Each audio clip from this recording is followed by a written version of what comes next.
Welcome to the launch of the cross-DNA study. My name is Brian Turner. I'm a medical doctor and the medical director of this study that's coming. And I also want to welcome all of you on our teleconference audience. So we have, from my understanding, we got people from all over the West Coast in Idaho and Nevada, Washington, California. So thank you all for being with us today.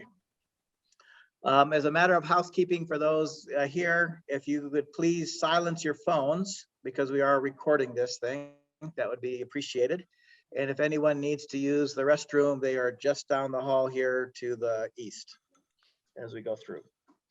Okay, so we're going to have several speakers here today to kind of go over this. I'm going to be brief on my introductory remarks.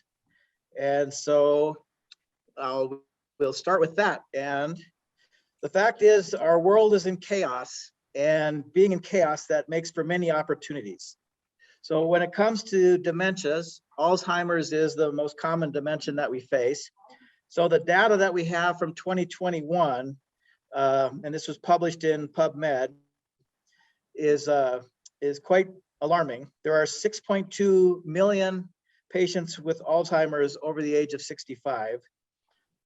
This is expected to grow to 13.8 million in the next 40 years, barring some medical breakthrough. There are 121,499 deaths in 2019, which is the latest date we have, which is a 145% increase. There are 1 million patients with Parkinson's disease in the United States, 10 million with Parkinson's worldwide, and about 4% of those are diagnosed with Parkinson's before the age of 50. And that kind of varies by region. So it's about $52 billion worth of care for Parkinson's disease. It's estimated about 15.3 billion hours of caregiving by family members and unpaid caregivers happened in 2021 at a cost of $256.7 billion. And all told, between healthcare, long-term care, and hospice care, the total is about $355 billion. Wow. So dementia is a very expensive and financially and emotionally and personally. So we have formed a consortium involving the Natural Goodness Foundation, which is an established 501c3 charitable organization, the American Wellness and Rehab Clinic through our Hope Memory Care and Brain Center, and True DNA Story, which is a genetics data company that is helping us with the study, and then others that are involved. We have respected scientists that are making this study possible because we want to find that medical breakthrough that can help all these people, that will help millions of people. And I think Daryl's going to speak later to the cost of this, but there are so many people suffering from Alzheimer's, Parkinson's, and other dementias, and it's important that we get to the root problem of what's going on, which is what our clinic does at American Wellness. So the standard of Alzheimer's care basically is to tell you that you have dementia, that there's really nothing you can do for it. You need to get your affairs in order because your party's over, and it's a one-way ticket. However, Dr. Dale Bredesen. On that place here. I'm sorry, say it again. Yep, I think Roger can do that. Go ahead. All right, so Dr. Dale Bredesen is a research neurologist who over the last 20 to 30 years has been deeply studying the Alzheimer's biochemistry and the brain studies. And he has come to the conclusion that Alzheimer's is not one disease. He's labeled it as 5 different diseases. And he likens the whole story as a house with a leaky roof. And if you got a hole in your roof, you're going to get wet, but you can put a bucket there and you'll be okay. But if you've got 30 holes in your roof, you've got a lot of holes to cover up. And Alzheimer's is multifactorial that way. So we are certified with a Bredesen protocol. And so we are looking at all these different factors that can lead to inflammation of the brain, which Janice is going to talk to in her nutritional part. And there's all these other protein linking things. So most dementias, or all dementias really, kind of boil down to brain inflammation and what we call a proteinopathy, the way things get cross-linked, stuff like that. So we're going to be looking at individuals, their genome, their genetic risks, cell culture studies, and their gut bacteria, the microbiome, to see if we can determine the linkages that are going on, because there are literally hundreds of genetic risk factors for the various dementias. So we believe there is hope for people with dementia. We do not believe it's one disease with a one viable drug therapy that has proven many times to not have worked out. And even though there's new drugs that have just recently been approved, they're extremely effective, and really they're not that effective. They're expensive, but not effective. All right, so we created the Hope Memory and Brain Care Center, where we are certified by the Bredesen protocol, and we've teamed up with True DNA Story and all these other researchers to try to come up with answers. And so, so that's why we're here to launch this study. So please let everyone you know that they can get more information on how to participate in the study at our website, which is crossdnastudy.org. And I was going to talk a little bit about the cost of the study, but I think we're going to let Mr. Redford discuss that. So I'm going to pass the baton over to Roger Arvise, who is on Zoom. Let me see if I can get you broadcast, Roger. And Roger's going to take the next part of this. We're good. Go ahead and leave that slide up because it has the website link on it. So okay, you can see the crossdnastudy.org URL. Okay, thank you, Dr. that one, two others too. Good afternoon. Welcome to everyone. I'm glad you could join us. I was unable to be in Utah for this today, but I very much wanted to meet everybody. Those of you on Zoom, you're in the same situation I am. So now, of course, you want to know why we've taken this on and what benefit is there for you and others. These are the most reasonable questions possible. So let me tell you how we're going to go about this study and what we're going to provide to you. We started out looking at Parkinson's disease a couple of years ago, and we quickly determined this is a syndrome, not a disease. It's a group of diseases that have similar symptoms, but they have very different causes. Now, I run the DNA processing and profiling for True DNA Story and for a couple of other clients, and so I have access to the software and the facilities to do this. What we determined was, first looking at Parkinson's, it's actually 22 different diseases. They have different genetic causes. Actually, 2 of them don't have a genetic cause, but they are still Parkinson's disease. Now, Parkinson's disease was first defined in 1817, oddly enough, by a guy named Parkinson in England. And there's been very little progress made in actually finding cures, but they have found some effective therapies. Then when we started looking at Alzheimer's, we discovered, and I don't want to start an argument with Dr. Bredesen, but I have 9 different genetic profiles for Alzheimer's disease and 6 more for dementia. These all have different genetic causes. So the proposal was, we put our brains together. I talked to the scientists involved in this on a regular basis. And we decided that we need to genetically profile individuals because all of these patients are individuals. They have different causes for their disease. They have different lifestyles. They have different, excuse me. Daryl, tell your brother I'm busy. Can you mute the rest of the people out? That's my brother, never mind. He's up in Tacoma, Washington. He's supposed to be on the Zoom call.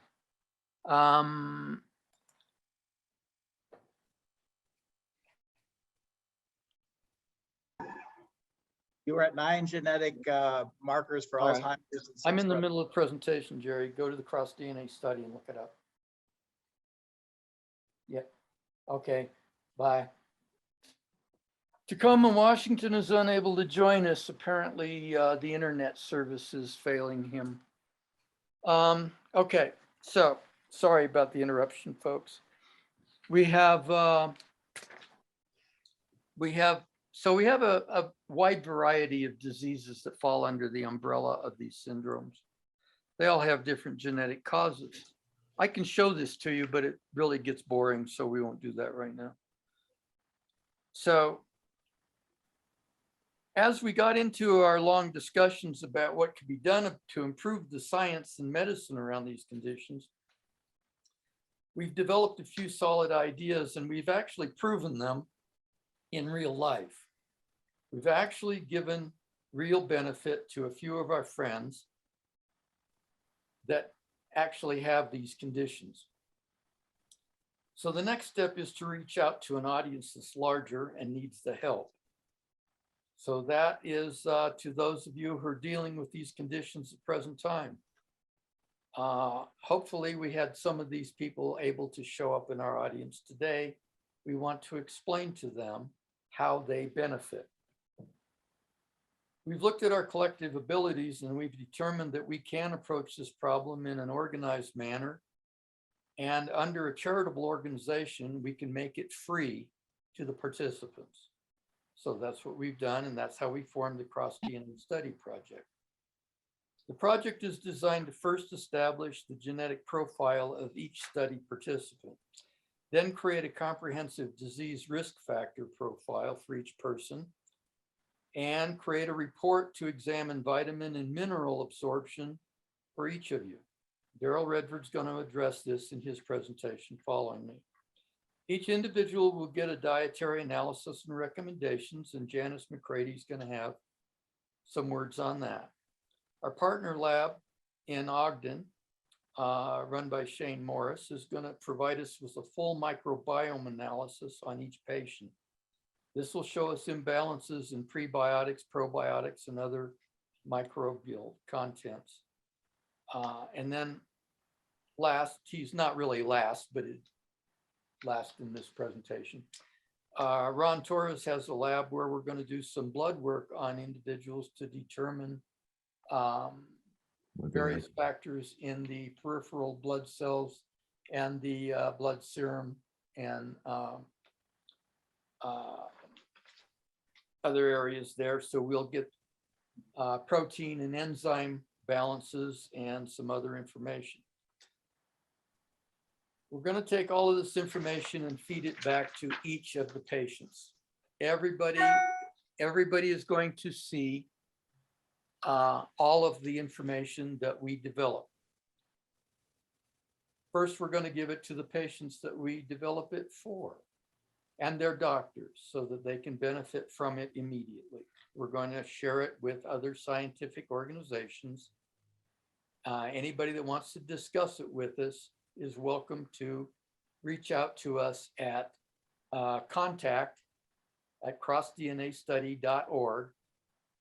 There are several of us that will see the emails and we will respond to you. The last thing we're going to do then is the cross DNA part. We're going to cross-reference the DNA of the different genetic profiles to see if we can identify novel variant clusters. Those would be things that are not currently identified, and this will be where the new information is most likely to come from, but it's not the only thing we're going to look at. The last thing that I want to let you know is this is not one and done. We're going to be doing this study for 2 years or more, and we're going to stay in contact with our study participants as long as we have something to help them with. We'll answer their questions, we'll talk to their doctors, and we'll provide all of the information that can be made publicly available. You know, HIPAA does apply. We will make it publicly available. So with that, let me introduce Daryl Redford and let him explain to you how the True DNA story plays into this. So Darryl, take it. I want to start out by saying hearing is not listening. Listening is not understanding, and understanding is not comprehending. Okay, I want to make sure there are distinctions here. An example is from my father-in-law, who was from Red Wing, Minnesota, and he had an old couple that he knew of that went into a marriage counselor because they were having some problems.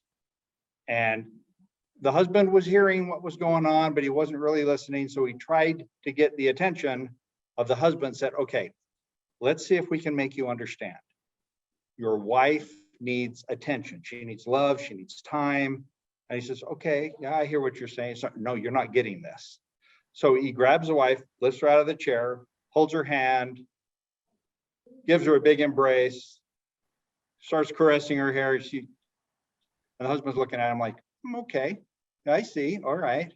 And then he gives his wife a huge kiss and he's just smooching her. And the husband's looking at him like, oh, wow, okay. And he looks at the husband and says, now your wife needs this. She needs this at least twice a week, at least twice a week. Can you do that? And he says, yeah, I think I could bring her by on Tuesdays and Thursdays. Okay. So the listening, understanding, and comprehending are not the same thing. What I'm going to try and get tonight is to take you from just listening about DNA and what happens and what's going on with the average, all the way to full comprehension of just what we do. So everybody raise your hand that has a smartphone. Okay, everybody hold up your Blackberries. Wait, Brian, where's your Blackberry? Janice, Ron, try it. Where's your Blackberry? These are great tech. How old is this tech? Use them anymore. 10 to 15 years old, right? Well, right now, 90% of the DNA science you're going to see from 90% of the sources, and we've been scouring for years, is based on 10 to 20-year-old technology. Let that sink in for a minute. And I've got the data. If anybody wants to ping me, I can give you all the background. The bottom line is it's old science. And every member of my team has had somebody that we've lost because the doctors could not find the cause of their condition soon enough. My sister died from stomach cancer, took them 3 years to find it after tests and lots of pain. Roger's sister died from triple negative breast cancer. Another one of our team members' mother-in-law died after 3 years of lots of pain and problems from ovarian cancer. We got her DNA results 1 day after she died. This is not acceptable. We have enough information to solve this problem, but nobody is doing it. The other thing is the current rate of DNA analysis and testing is from 1 to 3%. That's the published acceptable rate. Now, the difference between you and a monkey is less than 2%. So I think 1% might be a little high. And we were just not happy with that. When you're analyzing millions and millions of genetic variants and differences, you cannot say 1% is okay. So there had to be a better way. Our team spent over 9 years now developing the science to do this. And we did it because my team is made up of a bunch of data geeks, computer nerds. And we coupled that with scientific experts, and we developed a brand new way to analyze science, DNA, and it's called True DNA Story. And we named it that very specifically because that's exactly what we want to give you, the full, complete, true DNA story instead of bits and pieces and parts and parcels. We analyze every single gene and every single genetic variant that you have, and we store it. And the FDA will not allow us to report on all that yet, but we store it so that when science improves, we can get that to you. Now, right now we report on several hundred conditions. We're always expanding those. We're always changing focus. Dr. Turner has been instrumental in helping us narrow the focus for neurodegenerative diseases. but we all know that knowing earlier about something is better. If you're on train tracks, you might want to know before the train hits you. That's the best time. And if you're on the other set of tracks and another train's coming, you might want to know that too. You hear that? So Prevention, in other words. the earlier you can find out about an issue, more options you have, the more treatments you have available, the less it costs you, and the less pain and suffering. Yeah. I have a friend named Dana, and she's had cancer twice, and she said her family suffered much more than she did. Much more. Wow. And she suffered plenty. So it's not just you that we're talking about, it's everybody in your circle. So Roger and I have a pet peeve. The industry still says Alzheimer's dementia. We do not like that term because we have proven with our testing that there are 9 distinct genetic subtypes of just Alzheimer's, 6 of dementia, and 22 for Parkinson's, 20 of which we can identify genetically. And which one you have dictates what treatment you need. And some of them we don't know, which is one of the reasons why we're doing cross-DNA studies, so that we can get to the root of all of those different conditions and all of the unique treatments. For example, look around the room and each of you point to the person that looks just like you. Hold up a mirror, because that's the only one you're going to get. So the point is, you're all unique. One size treatment does not fit all. And yet, most of the time, when you're diagnosed with Parkinson's or Alzheimer's or just about any other condition, they say, "Ah, this is your treatment, go." That's not the right answer. We are unique. So we are trying to provide enough DNA information to allow targeted, very focused treatments. So why are we doing this? Well, our question would be why is nobody else doing this? Why did it take a bunch of computer geeks from Utah and California and Colorado and Washington to come up with a solution to do this instead of all the best scientific minds? And the answer to that is because we weren't tainted with the science of that 20-year-old thinking. The current algorithm that analyzes most DNA that IBM Watson uses, that Amazon uses, is based on the Burroughs-Wheeler aligner. I'm not going to get real technical here, but the bottom line is that's a 20-year-old algorithm. And that's the standard. And it has lots of errors, and we proved over and over again through several studies that we don't have that problem. We are thousands of times, yes, thousands of times more accurate. So when we tell you you've got something in your DNA, you've got something in your DNA.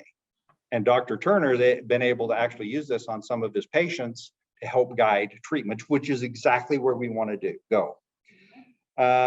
Just recently, for example, I know of 3 women who have not had double mastectomies because we gave them more information than they got from some other popular genetic test I will not name. Okay.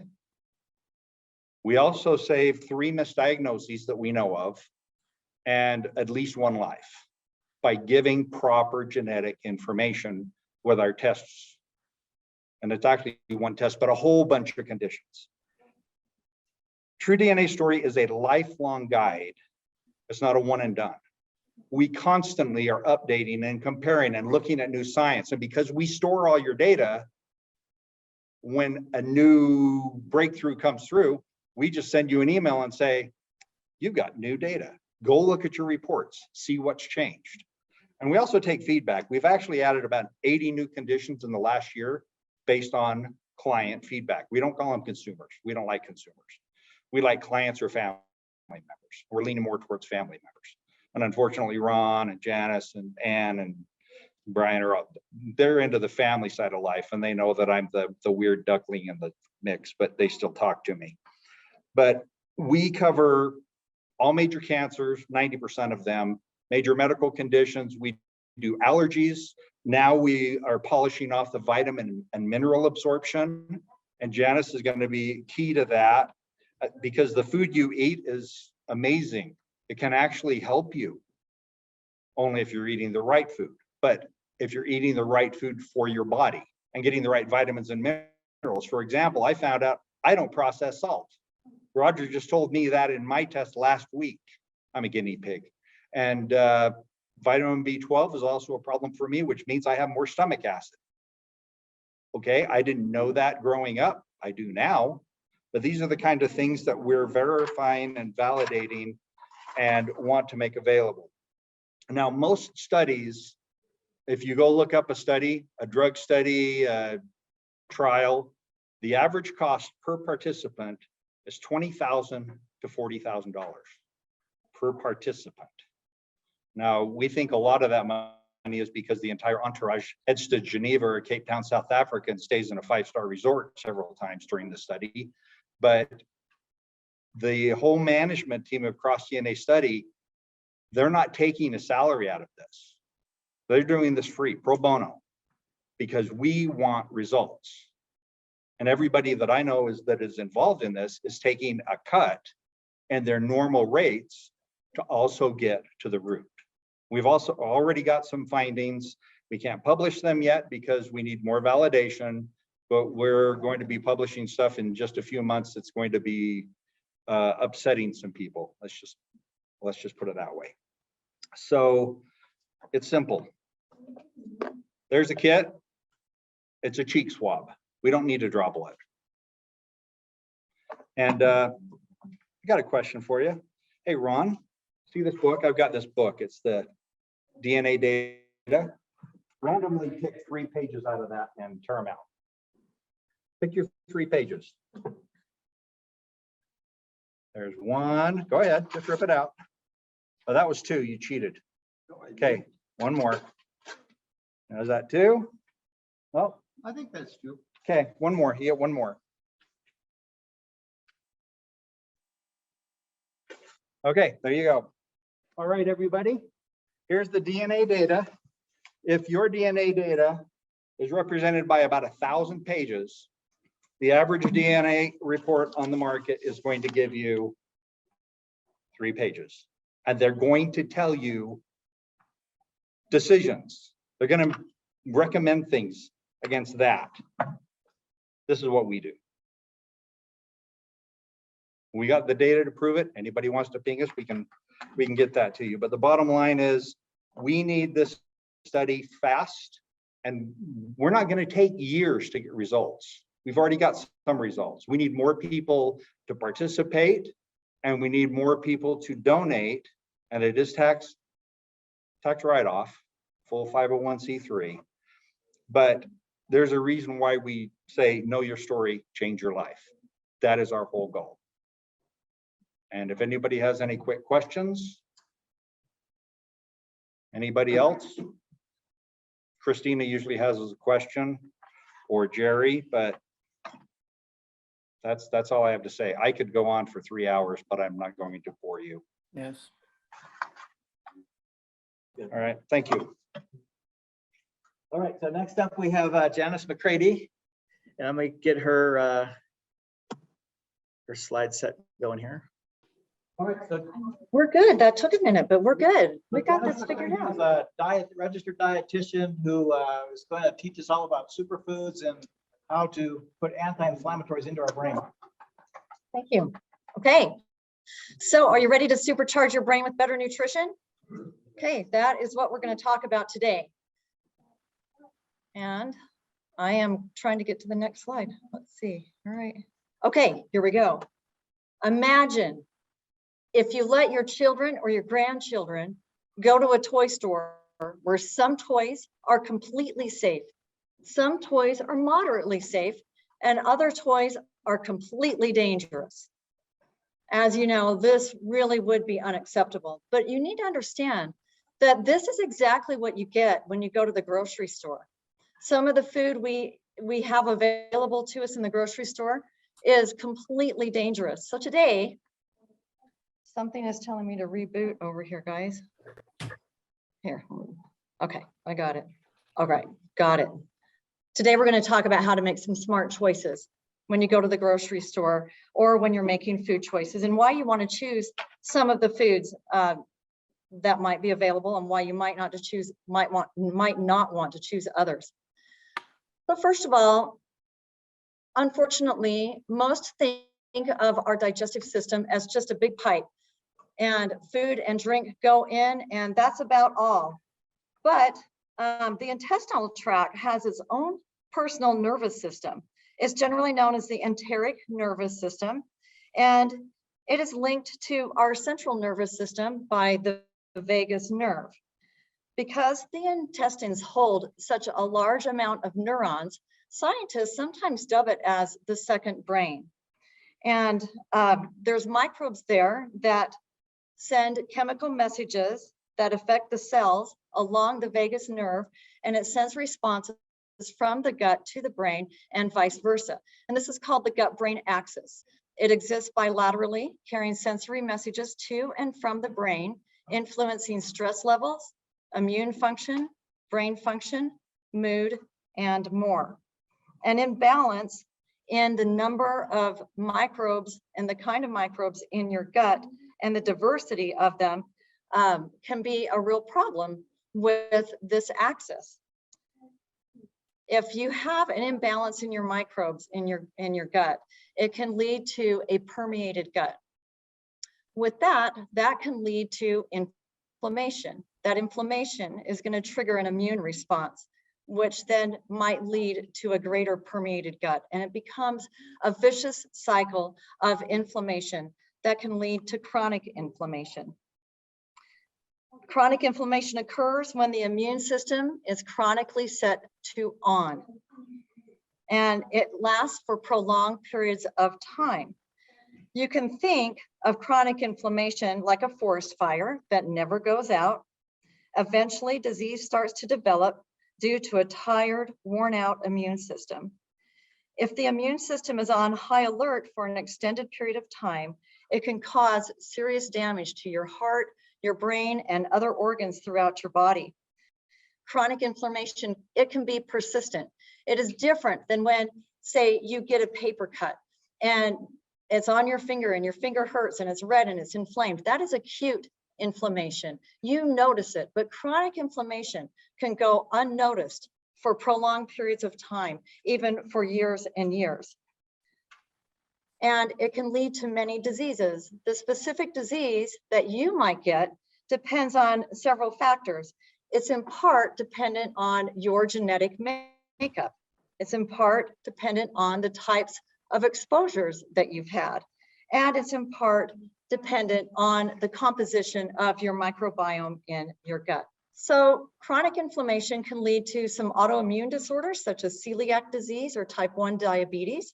It can lead to metabolic disorders such as obesity and type 2 diabetes. It can lead to intestinal diseases such as irritable bowel syndrome.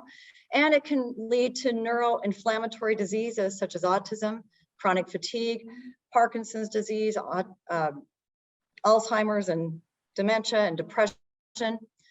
A few of the causes can be a sedentary lifestyle, eating too many foods with omega-6 oils and not enough omega-3s, eating high temperature, charred, grilled, fried, and deep fried foods, holding on to excessive body fat, environmental and other pollutants, using germ-killing cleaning products, and eating a lot of sugars and processed or junk foods.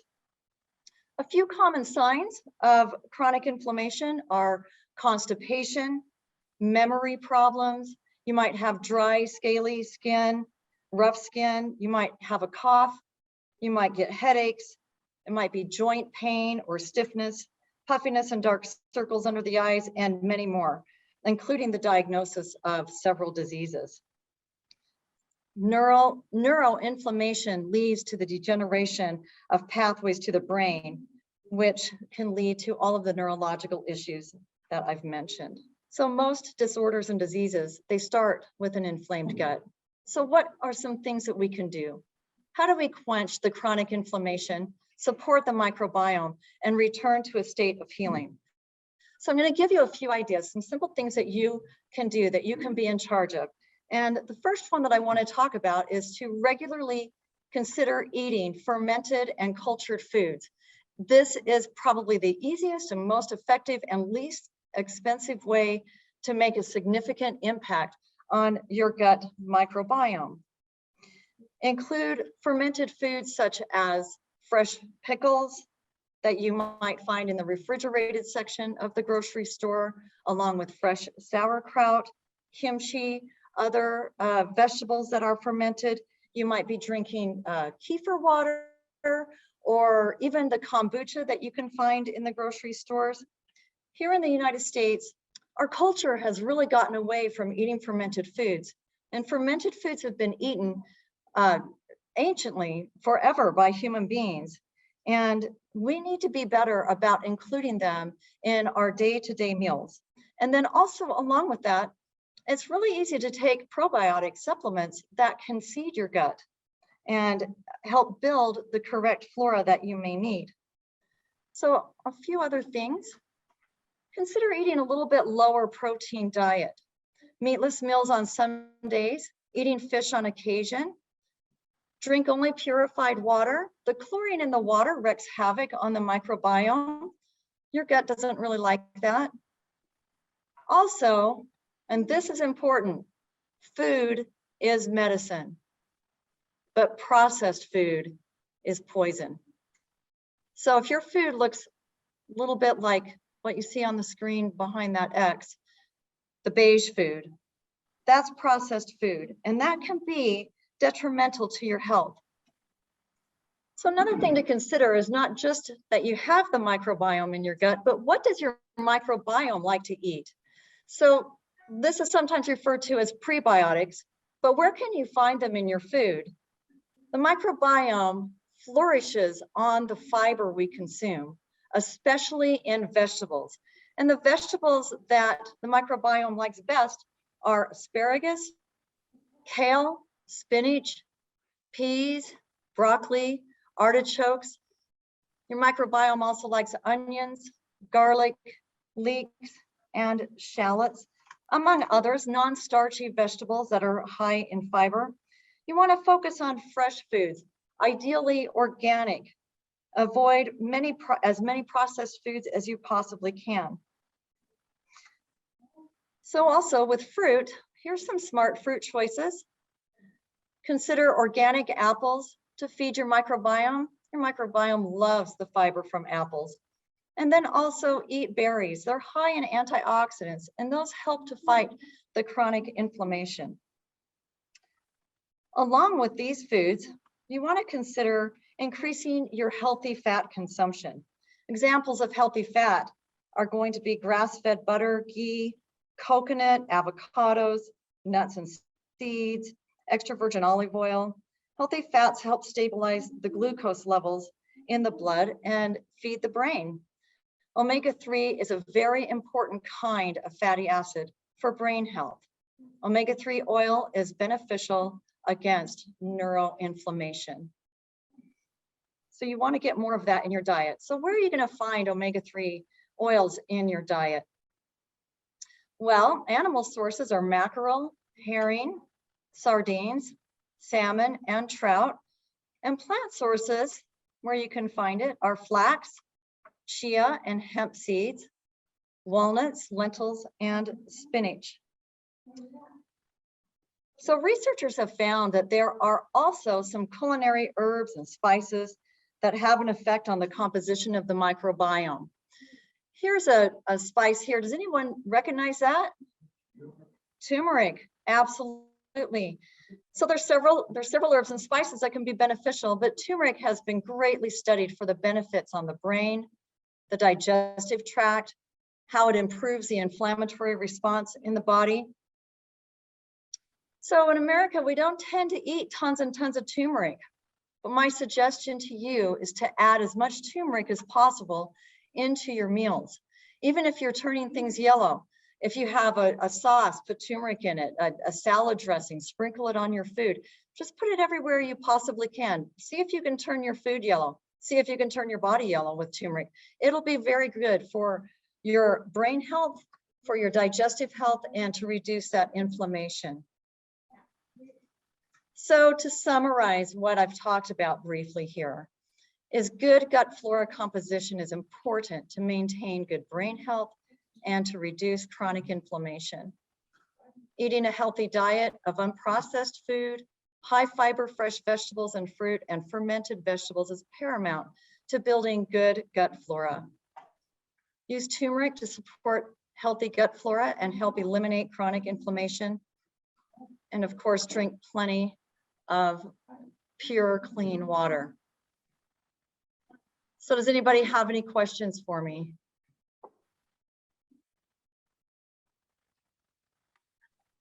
Right here.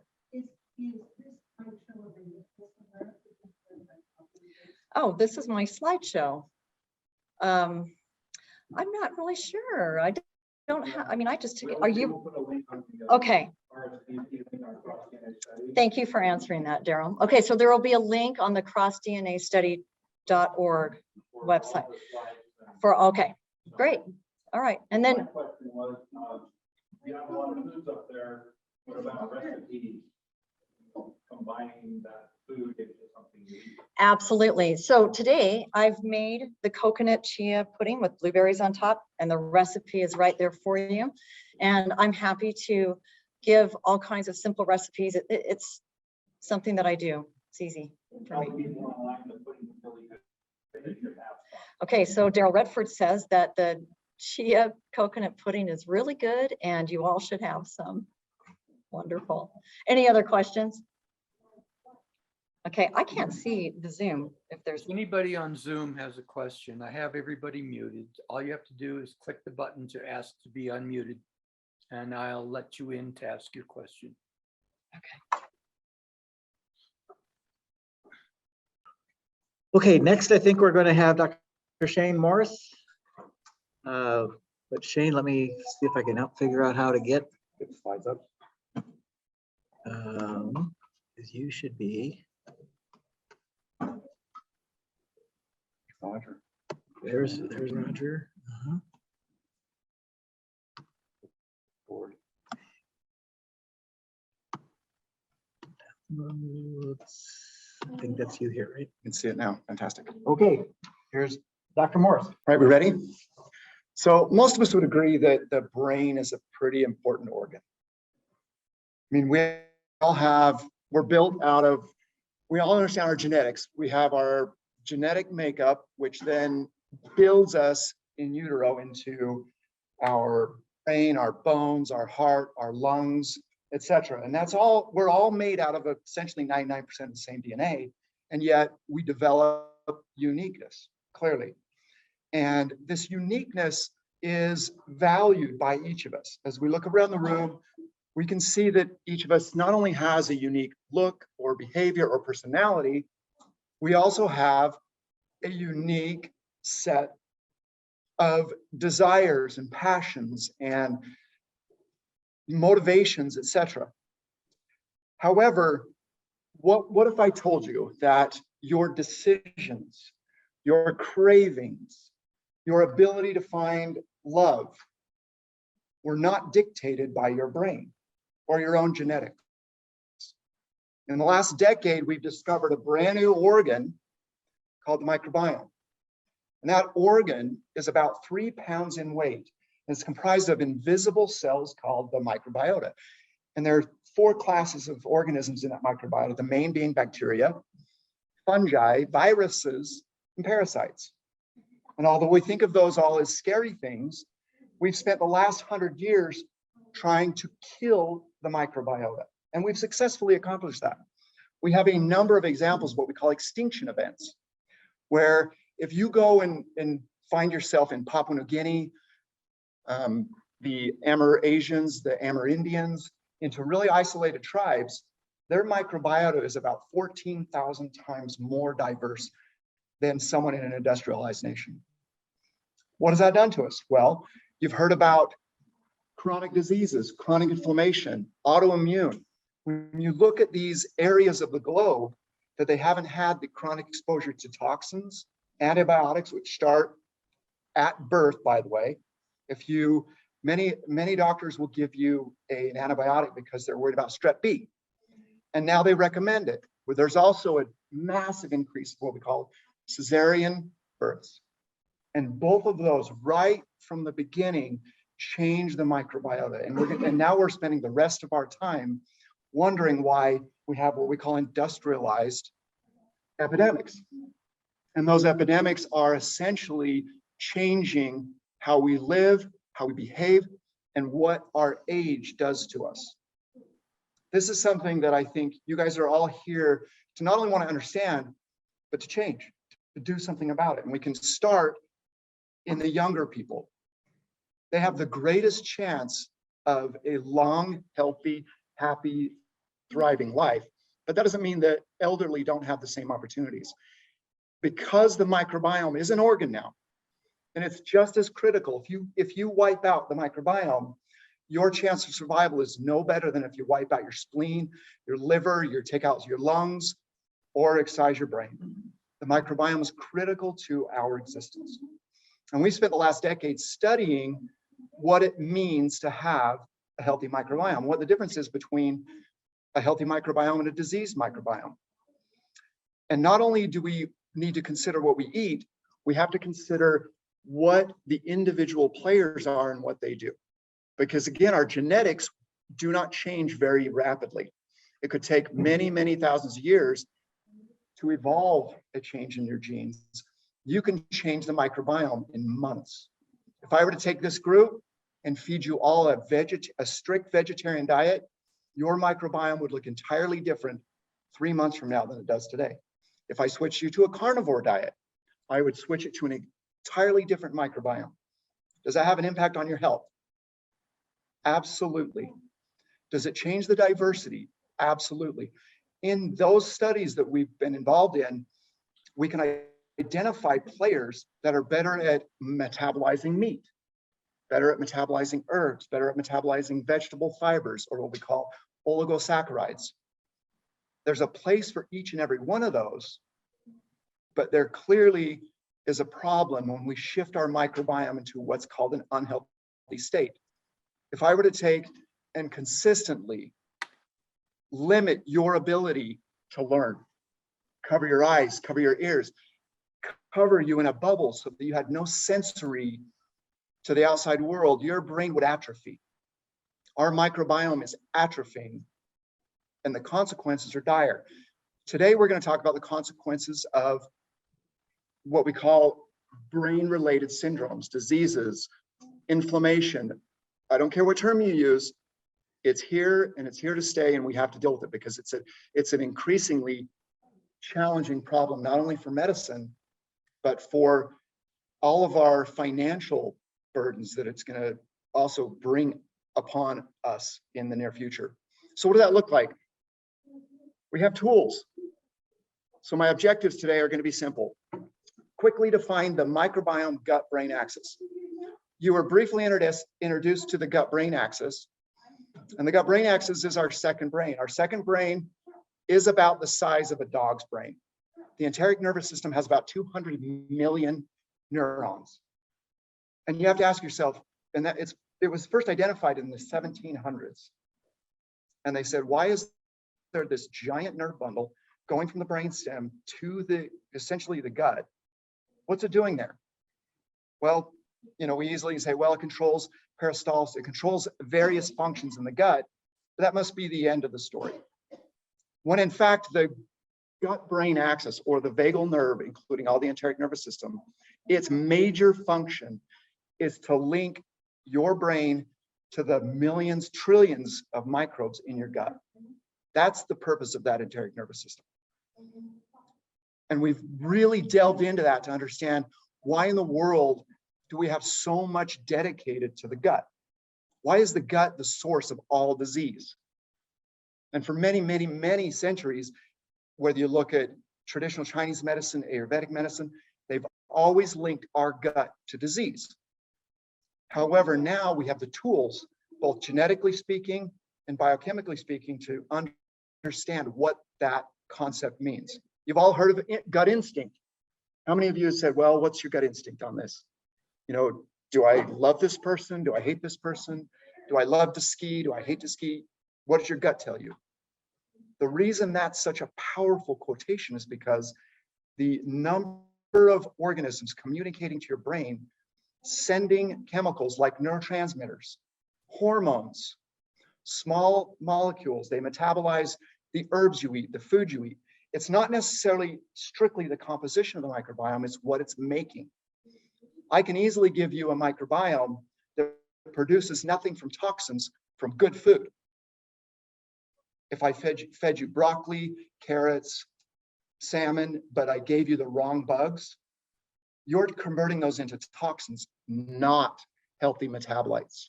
So there's a functionality with the microbiome that we didn't understand a decade ago. And we compensate for it.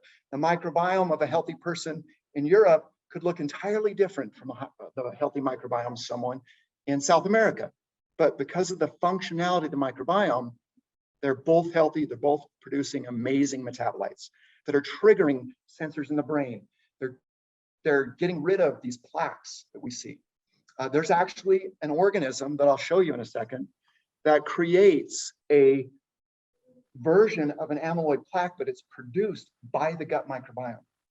And it enters the bloodstream and it travels up the vagus nerve. What am I referring to? What etiology does that sound like? That's a Parkinson's etiology, or even Alzheimer's. So the microbiome isn't strictly just something that helps us digest our food and create a general gut health. It is literally communicating and changing the way your heart works, your brain works, your lungs work. We just came out of a pandemic. One of the overriding conclusions of healthy survivors of that pandemic is they have a very robust, healthy microbiome, lung microbiome.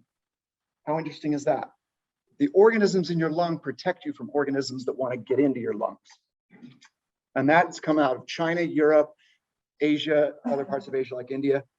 That is a central feature of how you progressed through a particular pathogenic threat. So clearly the microbiome should be considered in our choices. When we choose our food, when we choose our lifestyles, when we expose ourselves to things like pesticides or chlorine or fish even. Heavy metals can have an impact on your microbiota. And that's something that we all need to consider as we make those choices. But can we change the microbiome? Can we change our heart? A little bit we can. Can we have a brain replacement? I have yet to see a brain transplant. I don't know about you guys, but it's very difficult to do, at least in humans. But the cool thing about the microbiome is it's dynamic.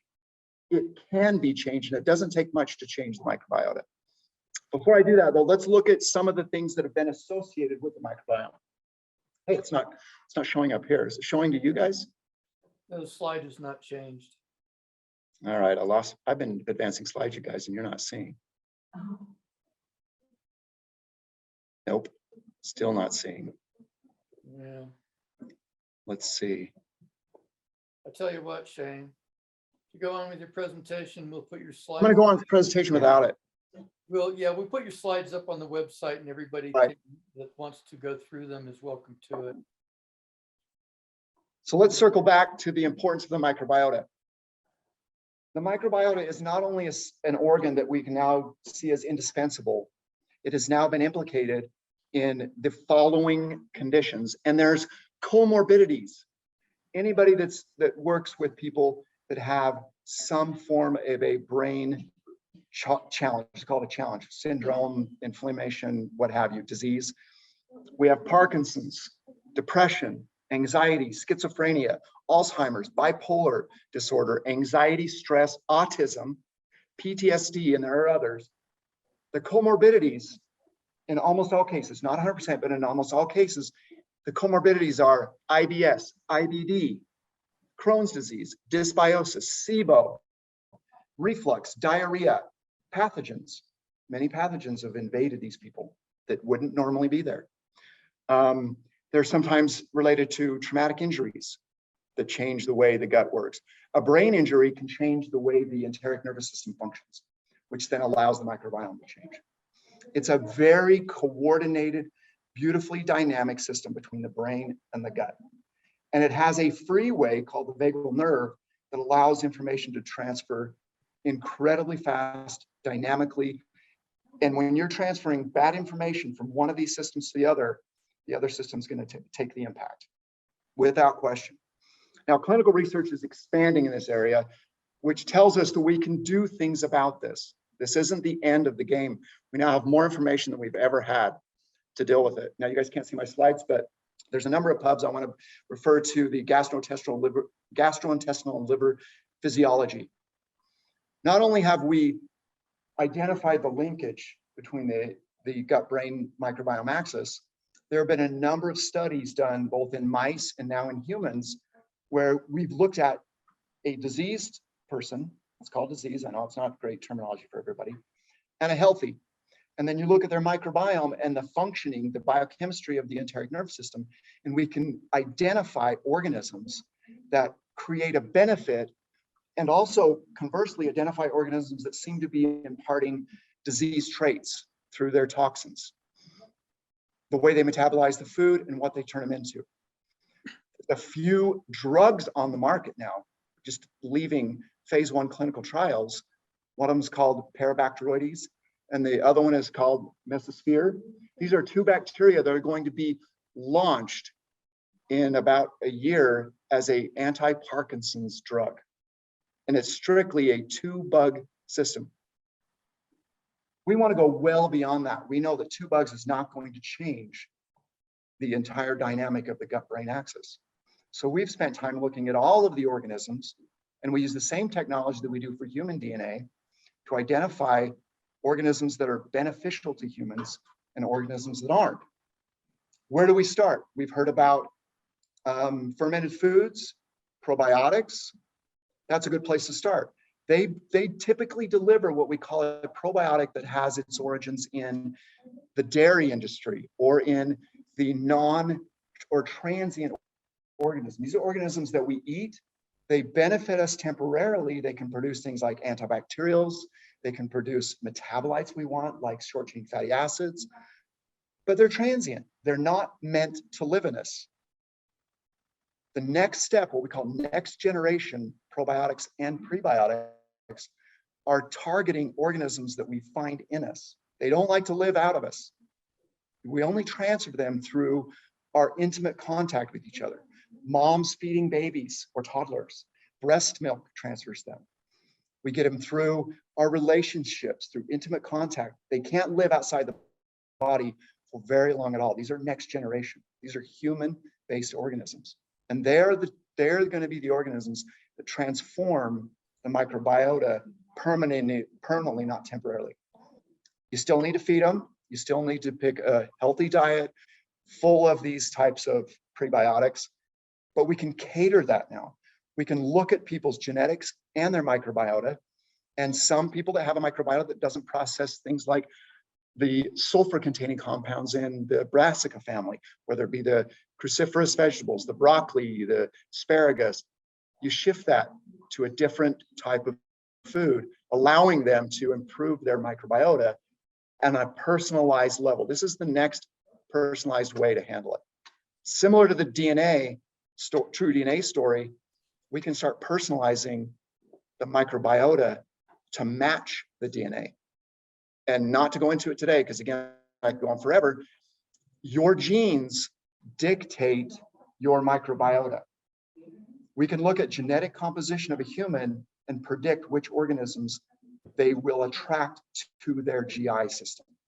Not across the board, but we can look at certain players because you've already developed this innate ability because you've created this relationship with bugs since time began here for millennia. And each of us, if you come from a equatorial place, you're going to have a genetic profile that recruits different organisms because you don't have cyclical winters and falls and summers. If you live from a more northern area, your microbiota has to go up and down through the seasons. It changes over time. That's personalizing your microbiota. So you have to look at your cultural background so that you can choose foods at certain cycles that are really responsible for the genetic output we call epigenetics. So it's critical that we teach and train on this concept because we can change the amount of dopamine response using microbes. There was just a publication released this week where they took a prebiotic and a probiotic looking at Parkinson's patients, and they showed a reduced dopaminergic neuron relapse. Their dopaminergic neurons did not die from insults when they had these two organisms placed into their body. Huge impact on what we can do with the brain using microbes. That is really the story that we want to tell, is let's start accepting the microbiome as a new organ, a critical organ. And we have tools. We have now new probiotics and new prebiotics called next generation that are designed to live in us, not just transiently pass us. And they have very beneficial outcomes. They produce compounds we need. They produce antimicrobials we need. They produce antivirals. They fight for their turf. That is their point. We have developed a relationship with them where when they're there, they will stay and they will fight for you, because they know if you go, they go. They have no way to escape your body without death. So they'll fight for you, and they'll fight for your brain. They'll fight for your heart and your lungs. And that is why we want to pay attention to our diet. Look at the next generation pre and probiotics for people that are already suffering from the recent epidemic, which are chronic diseases, because it is going to be a key feature of reversing these things. We don't see them in third world countries. And they also don't administer. Last year, I think in 2019, there was something like 80 million antibiotic courses released. And those are the ones that the CDC could find.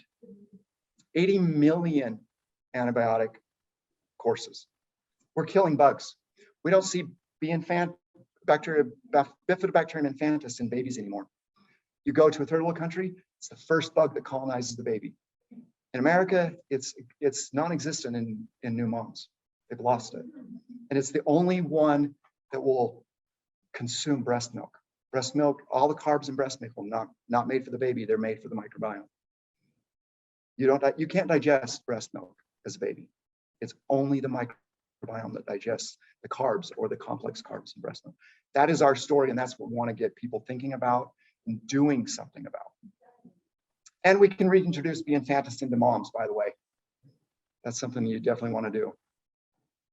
So I hope, the slides would have helped. I kind of had to wing it a little bit. Okay. But that's part of the story. Thanks, you guys. Shane, we're going to get your slides up on the website. Everybody that can hear me, I encourage you to go to the website and review copies of the presentations. Information was in there that is incredibly valuable. And Shane's slides, Janice's slides, and Ron Torres is going to have some slides also. We're probably going to have the same technical problem.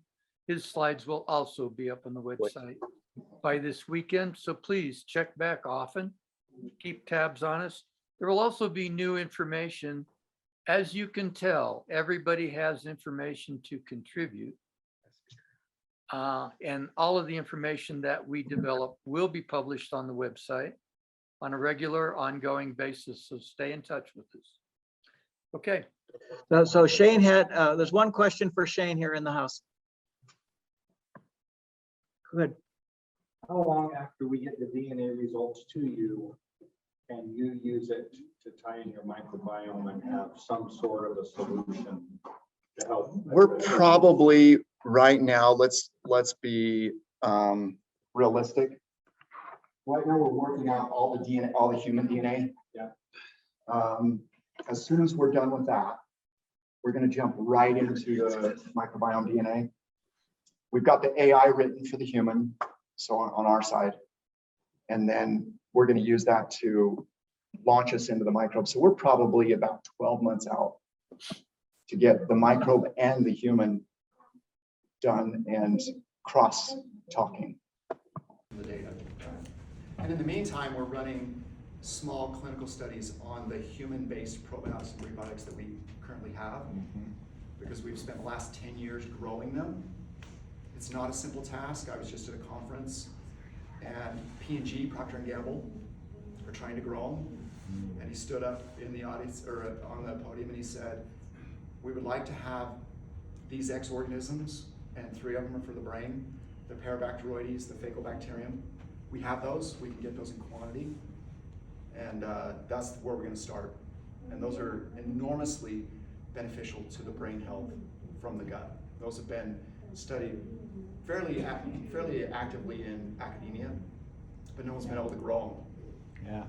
them. Yeah, so we now have a very Well, I happen to know robust- some software guys if you need more help with that Okay. AI. Yeah. Fortunately, the microbiome project, because it's a lot more than the human genome, there's a lot of really good resources because it's still ongoing. Yeah. And it's publicly, we can go and download massive databases of microbes, and we can use that. Yeah, the Europeans ran one, the Chinese ran one, and the Americans ran one from 2008 to 2012. So we have this massive databases. I mean, we ran a microbiome study on the lab guy that's doing the DNA, and he has 46,000 organisms in his different species in his gut. They Okay. contribute millions of genetic information to us. We only have about 23,000 genes. There's Yeah. about 3 million genes in the microbiome. So Yeah, when we're you up eat to, an we're up herb, to 26,000 now. yeah, so when we eat herbs or spices like turmeric, the microbiome is what changes it into something we use. We don't change it into something we use. Got it. Yeah, and if you have the wrong microbiome, turmeric doesn't help you, which is why we see really weird things in our nutritional side, because we have a nutritional business.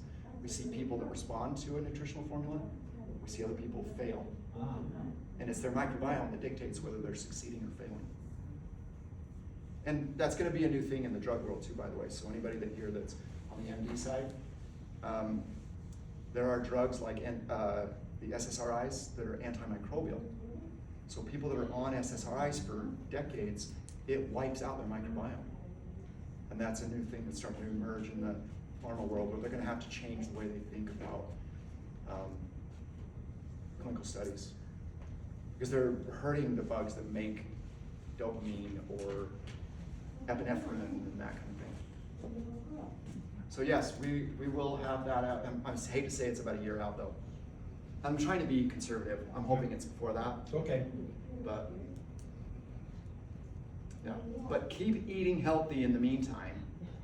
And when you do things like ferments, yogurts, and probiotics, rotate.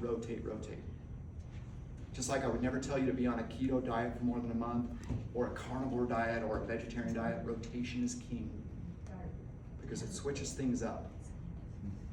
It's like exercising. If you just work out this arm, what's gonna happen? If I'm only lifting weights on one arm, I'm gonna get a really big muscle here, and the rest of me is gonna be skinny as skinny. Rotation's the same thing for your microbes. You ready? I think we lost. I had a question for Shane. For Shane, when will the Nutribiome Lab be ready to do human microbiome profiles? The microbiome profiles? Yes. Yeah, he just generalized that too. We're looking, I'm gonna say conservative 12 months. I hope it's a lot sooner. Okay, It so really we have depends on. we have a microbiome lab in British Columbia that we can send samples to in the meantime.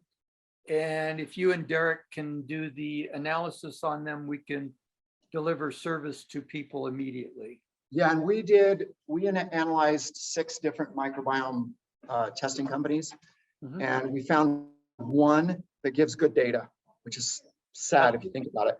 That's Out of the one out of movie. 6. like DNA testing. Yeah, that's right. 1 out of 6. So we have one too that we could recommend. Right, we so like to anybody that wants their microbiome profile, contact us and we'll go that route. So now, go ahead, Ron. Thank This you. is Dr. Ron Torres. My first name's Anthony Torres. I'm a medical doctor, but I never practiced medicine. I had a career in medical research at a couple institutions on the East Coast. And then I retired from Utah State about 5 years ago. So what Shane talked about and Janice is really interesting to me, because I've seen the evolution of medical research. There was a genetics revolution starting in the 70s, and then they could sequence human DNA. So I lived through that and it was very exciting. And then that led to people who could understand using the techniques they learned on human DNA, they started applying it to the microbiome in the gut. And when they first started, they said, well, this is crazy. There's 1,000 different bacteria in there. How are you going to be able to identify them? But they've developed where they can. And one of the major areas of medical research is the microbiome. Every medical school has a microbiome project, I think. I don't know if they do at the University of Utah. Yeah, but it's really exciting. And a lot of health problems are totally related to the gut. Now, I have kidney problems. And so, for years, they didn't have any idea what the problem was why your kidneys are failing. It's the microbiome. For certain bacteria overgrow and others die out.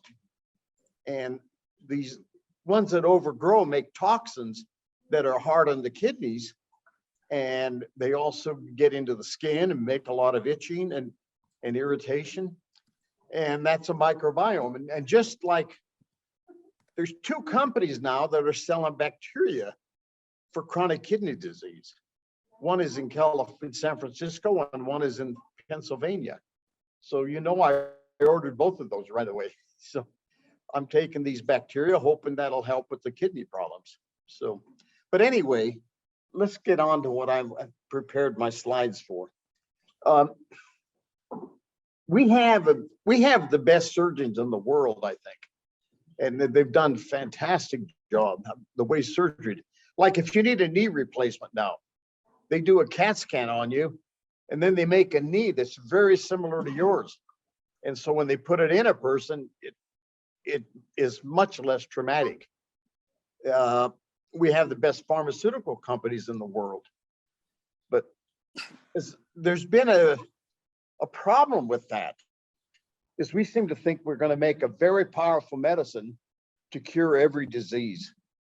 And I think what we've learned, and Dr. Turner mentioned that, is these are expensive and we get very strong side effects usually. You have a strong effect, but then a strong side effect. And so what do other people use? Okay, let's talk about there's like 6 neurodegenerative diseases: Huntington's, Alzheimer's, AML, MS, and Parkinson's. Now, all of these are different diseases that affect the person differently, but they have some things in common. Okay, these are the characteristics. You have neuronal death, and depending on the disease, you have different neurons dying. In Parkinson's, it's substantia nigra. You have protein accumulation, and Dr. Turner mentioned that. You have proteins that are cross-linking. In Parkinson's, it's the alpha-synuclein. In the other diseases, it's different proteins. Now, these are things they have in common. You have inflammation in the brain, and these are microglial cells and astrocytes. Microglial cells are macrophages. Macrophages means the big eaters. They chew up all the debris around cells when cells are dying. And they're very important in the brain because they have to get rid of all the junk that when cells die. We have increased oxygen species. This is very important. You have oxidation occurring in the brain. And the last thing that's common is mitochondrial dysfunction. Now, in other countries, they don't necessarily use the pharmaceuticals we have. First of all, they're very expensive. So what do they do in other countries? Molecular hydrogen is big in Japan, widely used in Japan, Korea, and China. And what is molecular hydrogen? If you put an electric current through water, it breaks into hydrogen and oxygen. The hydrogen you can run your car on it. They call it the blue flame. They call it the blue flame because it's, when it burns, it's just blue. It doesn't have the yellow and orange colors. So that can be used for a fuel, but your body also needs hydrogen. Okay, and here's a paper where they're using hydrogen gas in Parkinson's disease out of China. And hydrogen sulfide is protective of neurons. So we know that the body now, this is kind of new medicine. We were really hung up on genetics for 20, 30 years, but now we're learning that these gases are very important. Hydrogen sulfide is very important. And you can't just breathe it because it smells so bad. But the body gets the hydrogen, then it can make hydrogen sulfide. You notice again, that's from, I think, Japan. Okay, hydrogen sulfide enhances the neurons to grow better in a mouse. So these are very, the other thing is hydrogen sulfide is important in the kidneys. It helps stimulate the kidneys. Okay. And the human brain has 4 enzyme pathways to make hydrogen sulfide. So we got to think about what these pathways are, what these genes are. I'm sure there's going to be some deficiencies there. Okay, iron is also important in Parkinson's and Alzheimer's. Iron builds up in the brain. Iron overload may be causative of Alzheimer's and Parkinson's disease. The iron builds up, it's like if you scratch your fender, it's going to rust. When you have too much iron in the brain, you also have a lot of oxidation occurring. And that's called neuroinflammation when it's in the brain. Okay, and we have studies that have shown there's high levels of iron in Alzheimer's and Parkinson's. And what do we eat in this country? We love red meat. Red meat has a lot of iron. And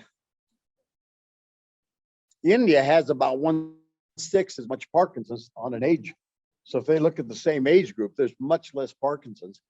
Now that doesn't mean meat's not the only source of iron. You can get iron from fruit and vegetables, but it's much less common in countries where they eat very little meat. Okay, and I'm going to talk about nutraceutical plants. Okay, we've known for a couple thousand years that the difference in disease is often dependent upon the food that is consumed. And in 1989, Dr. DeFelice described a nutraceutical. It's defined as a food that has health benefits aside from its nutritional. And turmeric could be a good example.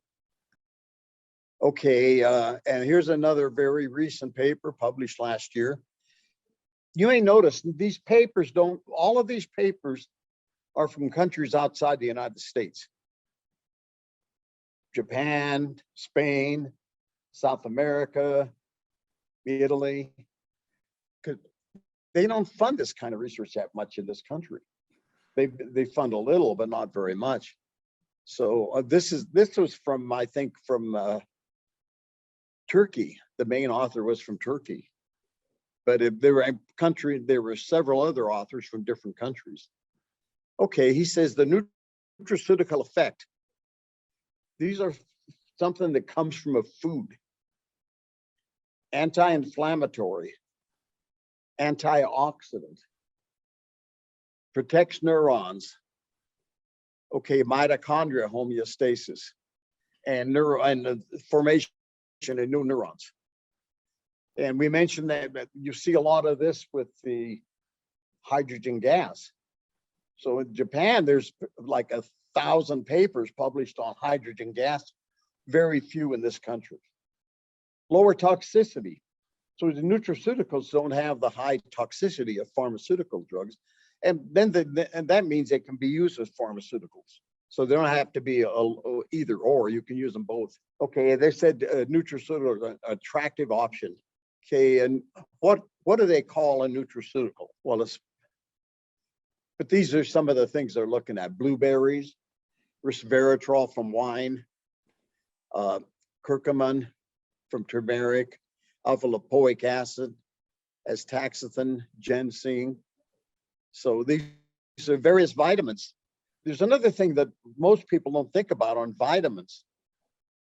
A lot of vitamins, when you take, say, one vitamin, let's say niacin, B3, the body gets it, and maybe the bacteria is involved in this, but it modifies that vitamin. And so you get different forms of the vitamins. And I think you see that with quite a few vitamins. So we got to also look at our genetics and the microbiome and tie that with nutrition and vitamins. Sulforaphane's another one from broccoli. And they find some very potent things in tangerine peel. So these there's plenty more nutraceuticals, plenty more. Okay, here's another thing. We've worked with people in Las Vegas and with the autism group down there, I mean the Parkinson's disease group. And the woman told us, she says, almost everyone will ask, can you use CBD or cannabis products for Parkinson's? And these are really nutraceuticals. They're plant products. It's a very interesting plant, the hemp or a marijuana plant. I'm going to talk about hemp because we don't want to talk about something that gets you high. It's also illegal. Okay, so the plant makes hundreds of different cannabinoids, terpenes, and flavonoids. There's about at least 100 different cannabinoid oils. Most of them are very rare. You really can't do much with them. They're trying to grow them in yeast and different organisms so you can get enough to work with. And that's happening slowly. Okay, and no one plant produces all of these. If you've been around, I've been to some of these cannabis meetings in Las Vegas, and they all have different names, like if you buy this marijuana plant or that one or that one. One of the big ones they really like is Acapulco Gold. That's a certain marijuana plant. It produces, people can smell them and take the potheads can smell them and say, wow, this is good pot, you know. And someone may like Acapulco Gold, and another person wants Agent Orange. They have all sorts of names. Blue Moonlight, whatever there's hundreds of different names. And so they're all different from each other, but they have the cannabinoids. The main ones they have is CBD, which is legal. We can sell that, and marijuana, and which is THC, which is illegal in most states. Okay, CBG and CBD are strongly anti-inflammatory. We've generated very solid data in our lab, and I'll show you that in a minute. Okay, you've probably heard of a cytokine storm. A cytokine storm is all of us have experienced a minor cytokine storm, and that's if you have the flu. You know how your bones ache, you just feel really weak, and you're just not quite the same. That's a mild cytokine storm. You have gamma interferon. There's certain things that are produced, and there's IL-6, there, IL-1 beta. Huge amounts of these are produced, and it just gives you that flu feeling. This was observed in the 90s. We had gone through a couple generations where they learned how to clone genes. Well, we learned how to clone genes, I should say. And we could make gamma interferon, and which was pretty hard to get if you hadn't cloned it. And they said gamma interferon is going to cure cancer. So they put this stuff into people, and they had a severe cytokine storm. Terrible pain, and it didn't cure cancer. So, but that's That's not going now.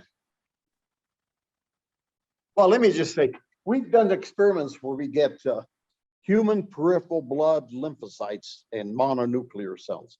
If you draw blood, you can take white cells out of the blood. And that's really an immune system in a test tube.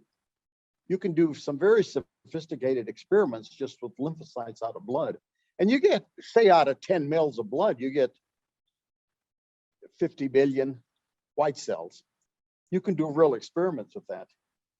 And we've done that. We usually buy the peripheral blood cells. We're getting set up to draw our own. But if you get these cells, then you inflame them. And then you put the nutraceutical products with it to see if it'll calm the inflammation. CBD calms it right down. Then it'll go up like this and down when you add CBD, a small amount of CBD. It's not a huge amount. So CBD is very anti-inflammatory. And I guess people have known that for a long time, but we've shown it in the peripheral blood cells, which is an exciting group of cells to work with. Okay, any questions?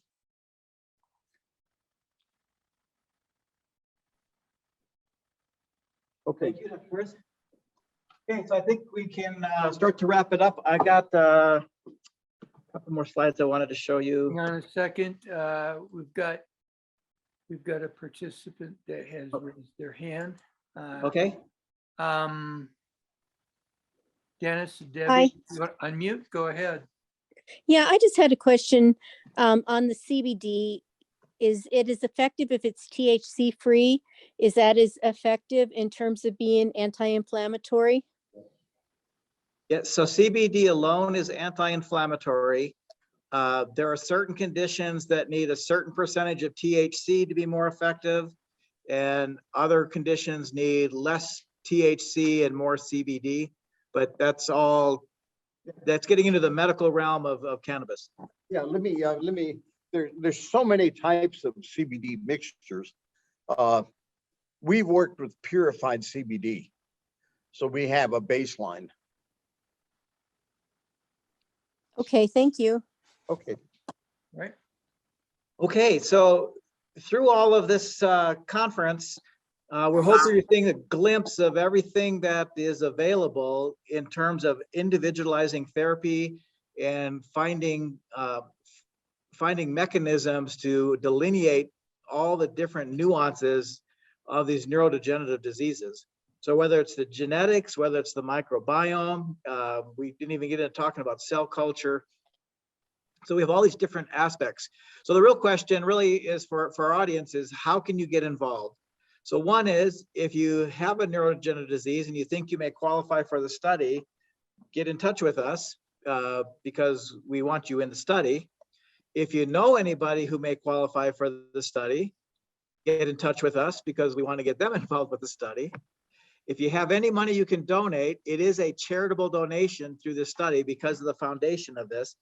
We are looking for funds to do this. The Natural Goodness Foundation hopefully will be able to provide a significant funding to get this off the road here in the next, here by the end of the month, hopefully for sure. And finally, if you know others who can donate some money and need a charitable write-off, then send them our way too. So the website, again, is crossdnastudy.org. There's a lot of information on that. We appreciate everybody coming out. And if you haven't had a chance to try some of this delicious food, yeah, Daryl wants to make a comment? Yeah, one other comment is that every significant donor, anyone who donates over $1,000 will be listed as a donor as part of the study whenever we publish any results. So they will have some good PR attached to their name. So there, if you didn't hear that on the backside, so any donor who donates $1,000 or more will be listed on our website. All donors will be listed on our website, but if you donate 1,000 or more, you'll actually be listed on the paper we published as a contributing donor, making the study possible. Okay, so we hope you guys have a great evening. Again, thank you for attending as we introduce the cross-DNA study. And work out the kinks of the tech. Say it again? And work out the kinks of the technology. Yeah, and yeah, we'll be working on more kinks with the technology. I'm not quite sure why the PowerPoint wasn't quite so good, but it should have been there. So we do. We're not we're not always the best of presenters, but we try. So you guys have a great evening. Thank you all for attending. For those here, there's delicious food. There's plenty of it, and so enjoy. People were unable to join. Apparently the internet didn't like us. But those of you that did join us, thank you very much. I hope the information is of great value to you. And we will be putting the slide presentations and some other information from this presentation up on the Cross DNA Study website for you to look at your convenience. And please encourage all your friends, acquaintances, and anybody else to go to that website, take advantage of the information, and consider a donation.